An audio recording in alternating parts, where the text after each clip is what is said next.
Site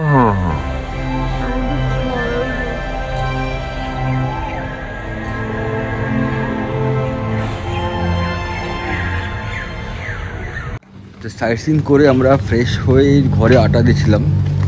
তো এখন 3টে বাজে। তো এখন লাঞ্চ করব। লাঞ্চে খাবার আমরা আগে অর্ডার দিয়ে দিয়েছিলাম। ব্রেকফাস্ট করার সময় লাঞ্চে কী খাবো বলে দিয়েছিলাম।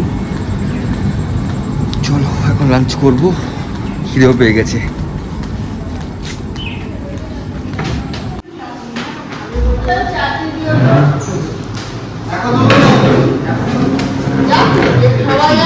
আমরা কি দেরি করে এলাম নাকি আর কেউ নেই হোটেলে?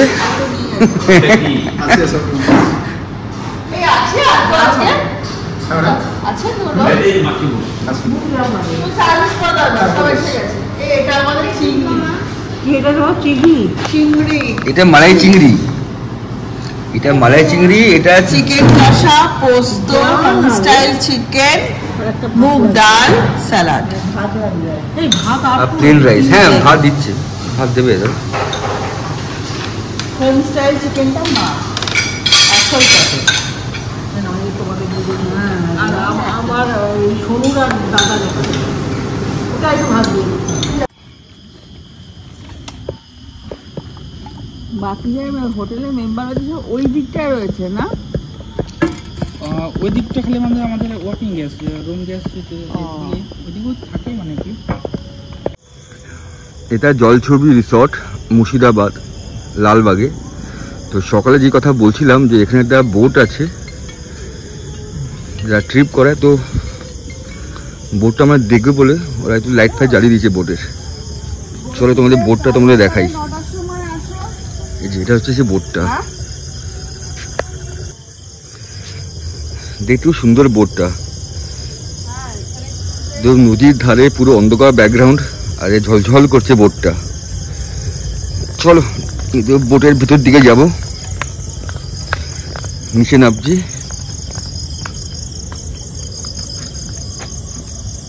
আসতে এটা হচ্ছে হোমস্টেটা, যেটা হোমস্টে সরি বলছি এটা রিসর্টটা জলছবি। এখানকার নামলো আর এটা হচ্ছে বোটটা।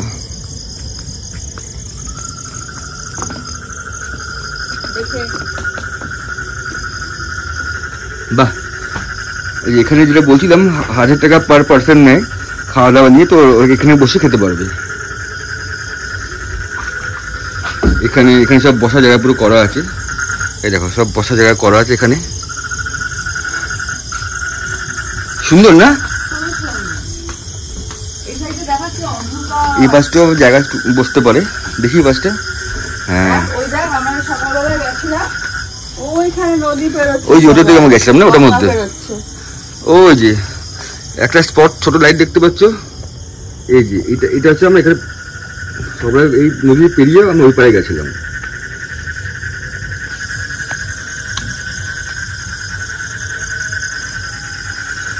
খুব সুন্দর।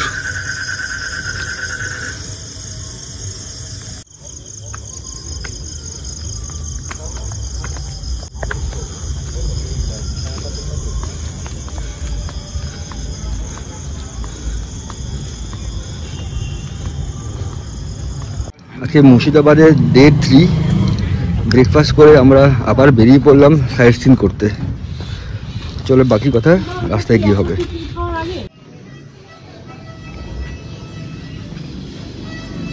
জায়গাটা হচ্ছে জাহানকোষা বন্দুক তোপখানা, হলো নবাবের আর্টিলারি পার্কে অবস্থিত একটা স্থান, যেখানে একটি মহান বন্দুক রয়েছে যার নাম জাহানকোষ। বন্দুকটা সোনা, রূপা, তামা, সীসা, দস্তা, পারদ, লোহা, স্টিল এই 8টা ধাতুর সংমিশ্রণে তৈরি। বন্দুকের ওজন 212 মন। চার্জের জন্য প্রয়োজন হচ্ছে পাউডার 28টি সিয়ার। 1637 সালে দারোগা শেরে মোহাম্মদের নির্দেশে এবং হরবল্লভ দাসের তত্ত্বাবধানে জনার্দন কর্মকার নামক এক ইসলাম খান যখন বাংলার সুবেদার ছিলেন, তখন শাহজাহানের রাজত্বকালে এই বন্দুকটি তৈরি করা হয়েছিল।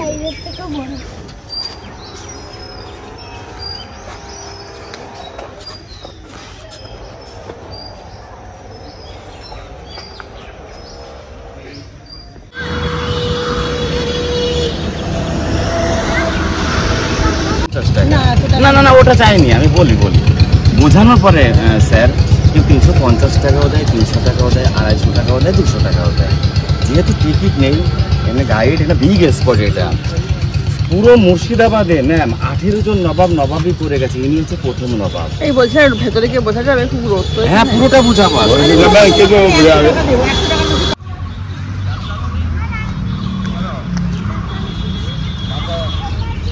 দাঁড়িয়ে আছি না একেবারে মসজিদের ব্যাক সাইডে দাঁড়িয়ে আছি, আমরা পেছন দিকে দাঁড়িয়ে আছি। আমরা ধীরে ধীরে এই মসজিদের একেবারে ফ্রন্টে চলে যাব। ওখানে 14টা সিঁড়ির নিচে চিরসাহিত্য আছে বাংলা, বিহার, উড়িষ্যার প্রথম স্বাধীন নবাব মুর্শিদ কুলি খান, জিনার বুকের উপর দিয়ে মারিয়ে যেতে হবে, পাশ দিয়ে কোনো রাস্তা নেই। এখন প্রশ্ন হলো, কেন একজন মহান নবাবের বুকের উপর দিয়ে আমাদের মারিয়ে যেতে হবে? সত্যি কি তিনি কোনো মহা অপরাধ করেছিলেন? আমি পরে বলছি। এই সুন্দর গার্ডেন বাগান দেখতে পাচ্ছেন, আজ থেকে 300 বছর আগে নবাব মুর্শিদ কুলি খান আদেশে এখানে সপ্তাহে 2 দিন সবজির বাজার বসতো। সে কারণে জায়গাটার নাম হয়েছে সবজি কাটরা মস্ক। এই কাটরা মিন্স মার্কেট, বাজার, এটা একটা আরবি শব্দ, কাটরা মানে বাজার। আচ্ছা স্যার পাশে দুটো মিনার দেখতে পাচ্ছেন, ওয়াচ টাওয়ার, একে বাংলায় বলা হয় বুরুজ। বাইরে থেকে যেন কোনো শত্রুপক্ষ এই মসজিদকে অ্যাটাক করতে না পারে 24 ঘন্টা এর উপরে সৈন্য সামন্ত মোতায়েন রাখা হতো। এবং ভোরবেলা মুসলিমগণেরা আরবিয়ান আজান প্রদান করতেন। ওনারা যেটা করেন আল্লাহু আকবার। আর যে সমস্ত মুসাফিরগণ দূর দূরান্ত থেকে এই মসজিদের ভেতরে কোরআন পাঠ বা নমাজ পাঠ করতে আসতেন, তিনাদের থাকা খাওয়ার ব্যবস্থা ছিল এই নিচের একতলা আর উপরে দোতলা। এগুলোকে বলা হচ্ছে মুসাফির খানা বা গেস্ট হাউস বা ছাত্রাবাস। ইন এ ওয়ার্ড, আজ থেকে প্রায় 300 বছর আগে এই কাটরা মসজিদটা একটা ইসলামিক লার্নিং সেন্টার হিসেবে ব্যবহৃত হতো, ইসলামিক শিক্ষা কেন্দ্র। এই যে দেওয়ালের গায়ে যে উল্টো টি গুলো দেখতে পাচ্ছেন ইংরেজি লেটারের, এই দেখুন, এই পুরো মসজিদে চারিদিকে তাকাবেন ম্যাম, এই উল্টো টি পরিলক্ষিত হবে। এর কারণ হলো, আজ থেকে প্রায় 300 বছর আগে কোনো বিদ্যুৎ বা কোনো কারেন্ট ছিল না, তাই কোনো উৎসব অনুষ্ঠানে নবাবেরা সোনার প্রদীপ জ্বালিয়ে পুরো মসজিদকে আলোকিত করে রাখতেন। আর এই দরজাগুলো নিচু করার কারণ হলো, কোনো মন্দির বা কোনো মসজিদে প্রবেশ করতে হলে মাথা নিচু করে শ্রদ্ধার সঙ্গে প্রবেশ করতে হয়, সম্মানের সঙ্গে প্রবেশ করতে হয়। হ্যাঁ চলুন আসো, আস্তে আস্তে আসো।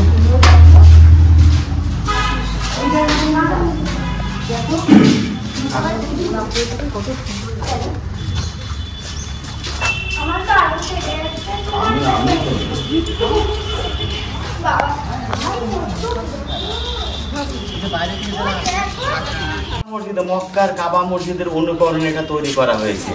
আমরা এক্ষুনি ভিতরে প্রবেশ করব, তার আগে নিচে তাকিয়ে দেখুন যে সুড়ঙ্গ দেখতে পাচ্ছেন। এই মসজিদের 3 দিকে এরকম 14টা সুড়ঙ্গ আছে।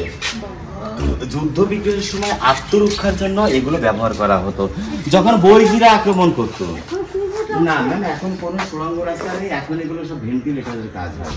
সেন্ট্রাল গভর্নমেন্ট এটাকে টেক আপ করার পর ভেতরে সব সিল করে দিয়েছে, এখন আর কোনো সুড়ঙ্গ রাস্তা নেই। আরে এই পাশে আসো।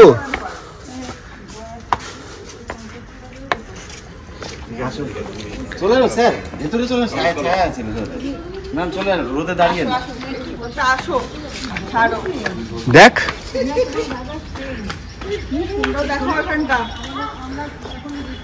ভাবে লোহার রিং গুলো চলে গেছে। এখানে শামিয়ানা টানানো হতো। হ্যাঁ শামিয়ানা টানানো হতো, যাতে তিনাদের রোদ বা বৃষ্টি না লাগে। হ্যাঁ এটাই সবচেয়ে হ্যাঁ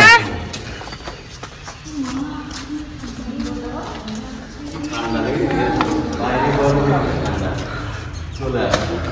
এটা পুরো আগ্রার ওইটার স্টাইল। কি ঠান্ডা ভিতরে যাবে তো ঘর না না আস্তে আস্তে রাজমহলে বসে না। কি সুন্দর না, কি সুন্দর সত্যি। এখানে ম্যাম দেখুন দুটো গম্বুজ দেখতে পাচ্ছেন, দুদিকে এখানে পরস্পর একসঙ্গে 5টা গম্বুজ ছিল, 5টা। 1897-এ এক ভয়ঙ্কর আর্থকোয়েকের ফলে মধ্যে 3টে গম্বুজ পরস্পর ভেঙে গেছে। হ্যাঁ ভূমিকম্পে ভেঙে গেছে। বাইরে নমাজ পাঠ হতো, এখানে ধর্ম নিয়ে আলোচনা হতো। কি হলো? ডিসকাশন হবে, কোরআন নিয়ে আলোচনা হবে। চলো এইদিকে আস্তে আস্তে চলে আসবে।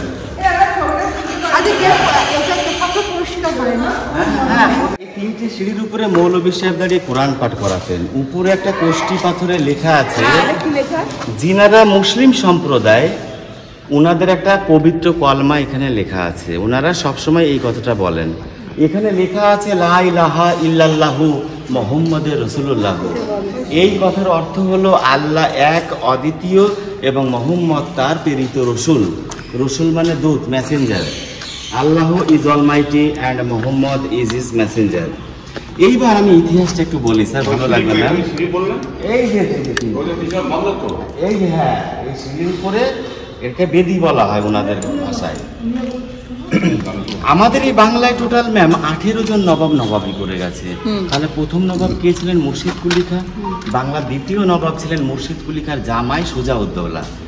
শোনা যায় ওখানে দেখলাম সমাধি, কলিজাকে তো বলা হয় যে জীবন্ত কবর দেওয়া হয়েছিল। ওনারই হাজবেন্ডের নাম সুজাউদ্দৌলা। সুজাউদ্দৌলার মৃত্যুর পর বাংলার মসনদে বসেন তার পুত্র সরফরাজ খাঁ। আর এই সরফরাজ খাঁকে 1740 খ্রিস্টাব্দে গিরিয়ার যুদ্ধে পরাস্ত করে পাটনার শাসনকর্তা আলীবর্দীকে এবং নিহত করে। হ্যাঁ, আলীবর্দীকে ছিল চতুর্থ নবাব, আর বাংলার শেষ স্বাধীন নবাব ছিলেন মেয়ের ঘরের নাতি সিরাজদৌল্লা, আলীবর্দী খাঁয়ের নাতি। তো আজকে সারাদিন যে রোডগুলো দিয়ে আপনারা ঘোরাফেরা করলেন বা করবেন, এই রোডগুলো দিয়ে কোনো একটা সময় গভীর রাতে আসতেন ইস্ট ইন্ডিয়া কোম্পানি থেকে রবার্ট ক্লাইভ ওয়াটসনেরা। এই রবার্ট ক্লাইভ এই নবাবের সংসারে প্রবেশ করে এক গভীর ষড়যন্ত্রের বীজ পুঁতেছিল যে কিভাবে সিরাজদৌলাকে সিংহাসনচ্যুত করা যায়। তো রবার্ট ক্লাইভ কাদের সঙ্গে ষড়যন্ত্র করেছিল? রবার্ট ক্লাইভ ষড়যন্ত্র করেছিল সিরাজদৌলার একেবারে নিজের মাসি ঘাসেটি বেগমের সঙ্গে, সিরাজদৌলার অর্থমন্ত্রী জগৎ শেঠের সঙ্গে, সিরাজদৌলার প্রধান সেনাপতি। ওরে বাবা, ওই তো মেন। হ্যাঁ, তারপরে আপনার সিরাজদৌলার প্রধান সেনাপতি মির্জাফরের সঙ্গে, উমিচাঁদ, রায়দুর্লভ, এদের সঙ্গে কিন্তু রবার্ট ক্লাইভ পুরো এদেরকে কবজা করে নেয়। পরিকল্পিতভাবে পলাশির যুদ্ধ তৈরি করা হয়। পলাশির যুদ্ধ শুরু হয়, মির্জাফর প্রধান সেনাপতি বহু সংখ্যক সৈন্য নিয়ে দূরে দাঁড়িয়ে থাকে। মীর মদন আর মোহনলাল আপ্রাণ চেষ্টা করেও যুদ্ধে জেতাতে পারেনি। অবশেষে সিরাজদৌলা ছদ্মবেশ ধারণ করে এখানে পালাতে গিয়ে রাজমহলের পথে ধরা পড়বার পর মির্জাফরের বড় পুত্র মিরনের আদেশে মোহাম্মদে বেগ তাকে নৃশংসভাবে হত্যা করেছিল।